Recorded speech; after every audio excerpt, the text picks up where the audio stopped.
साथियों, आज इस चुनावी सनसनाहट के मौके पे कार्यालय का उद्घाटन करता हमारे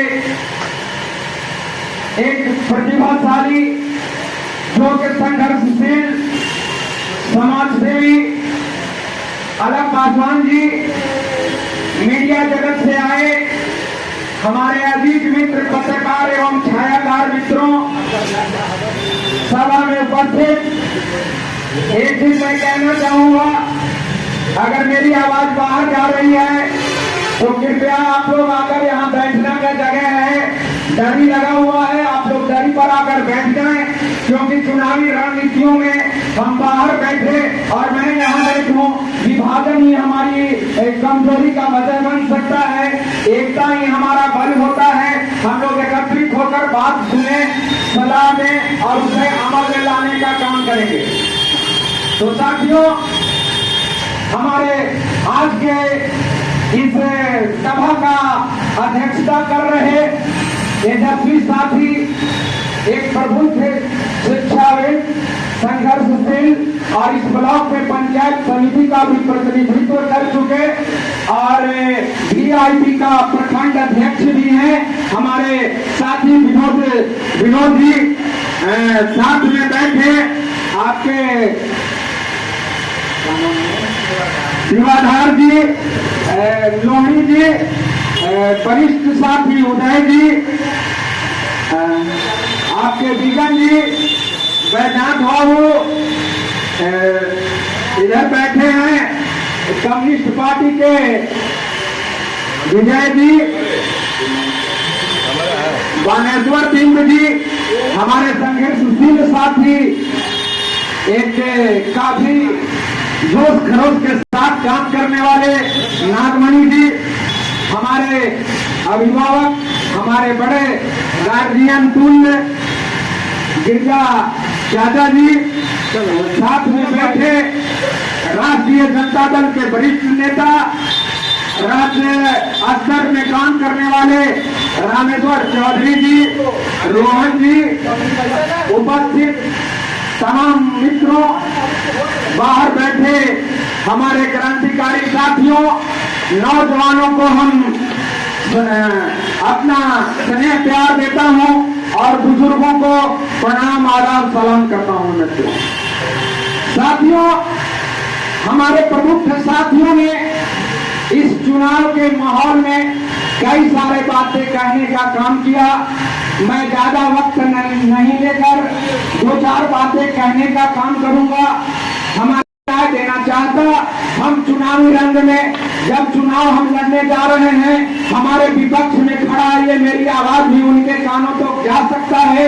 चुनावी मैदान में उतरने और जंग जीतने के लिए हम माइक से सलाह नहीं दूंगा।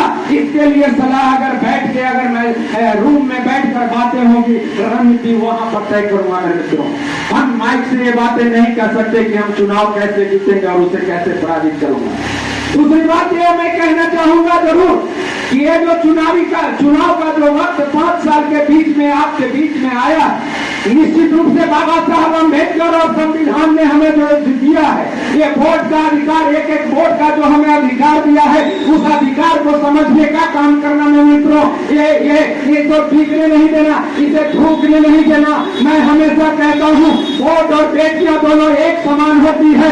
जिस घर में हम बेटी को देते हैं, जिस घर में हमें सम्मान मिलता है, वहाँ पर देने का काम करता हूँ। हम एक वोट उसे देने का काम करेंगे जो मेरी आवाज को विधानसभा तक उठाने का काम करेगा, जो हमारे माँ बहनों को हमारे इस क्षेत्र के, इस बिहार के सम्मान की लड़ाई को लड़ता है। हम ऐसे लोगों को वोट देने का काम करेंगे। मेरे मित्रों, इसलिए ज्यादा वक्त लेते हुए नहीं हम कहना चाहते, 2-4 बिंदु हमारे गठबंधन, महागठबंधन के लोगों ने चुनावी मैनिफेस्टो में देने का काम किया है। आप गांव में जाओ, महिलाओं और हमारे लोगों को बताने का काम करना। हम अगर बिहार में सरकार बनाते हैं, हम बिहार में सरकार बनाकर आपके लिए क्या काम करने जा रहे हैं, क्योंकि ये सरकार होती है, आप लोकतंत्र में जनता मालिक होती है, आप मालिक लोग चौकीदार चुनते हो, चौकीदार से वादा कराते हो। तो तुम्हें अगर हमने पावर दिया, तुझे अगर हमने चौकीदारी में रखने का काम किया, तो तुम हमारे लिए कौन सा काम करोगे? वो काम की गिनती कर लेना कि जब तुमने कहने का काम किया है, तो बिहार में जो 20 साल से बैठी यानी कांग्रेस सरकार है, 20 साल में बिहार के लोगों को क्या देने का काम किया है, ये उन्हें बताना चाहिए। और ये 20 साल में ये देने का काम किया है, जब यहाँ पर हमारे यहाँ जो महिलाएं होती हैं, लड़कियां होती है, जिन्हें घर द्वार नहीं मिलता है, वो बालिका गृह में जाकर रहने का काम करता है। बालिका गृह सरकार चलाती है, उनके द्वारा NGO चलाया जाता है। उस बालिका गृह में आपको पता चला होगा, मुजफ्फरपुर में जो बालिका गृह चल रहा था, उस बालिका गृह में हमारे और आपके बीच की बेटियां जाकर रहने का काम किया था। और उस बेटियों के जिस्म का सौदा करने वाला ये बिहार सरकार का मंत्री हुआ है, जिसके राज्य में बेटियों का जिस्म का सौदा होता है। निश्चित रूप से वैसी निकम्मी सरकार को इस बिहार से उखाड़ कर फेंकने का संकल्प लेना चाहिए, क्योंकि जिस राज्य में बहु बेटियों का इज्जत नहीं रहता हो, जिस देश में, जिस राज्य में बेटियों के जिस्म का सौदा किया जाता हो, वैसे सौदागरों को इस राज्य से हटाने का काम करना चाहिए। जहाँ तक बीजेपी वालों में हमारे ऊपर सवाल उठाता है, बीजेपी वालों से अगर डिबेट हो गया, आपके बीच में मैं बैठकर बात करने वाला बेटा आपके बीच में खड़ा हुआ है और पैदा लिया है, जवाब देने का काम करूंगा। जब मेरी सरकार आपको चल रहा था, बीजेपी की सरकार मणिपुर में चल रहा है, बीजेपी राज्य सरकार वहां चला रहा है, मणिपुर में वहां की महिलाओं को रोड पर नंगे करके घुमाने का काम बीजेपी वाले राज्य में किया गया है। वहां भी उनके स्मृति पर जरा सा भी ख्याल नहीं आया। ये नरेंद्र मोदी गुंडा बहरा सरकार चलाने वाले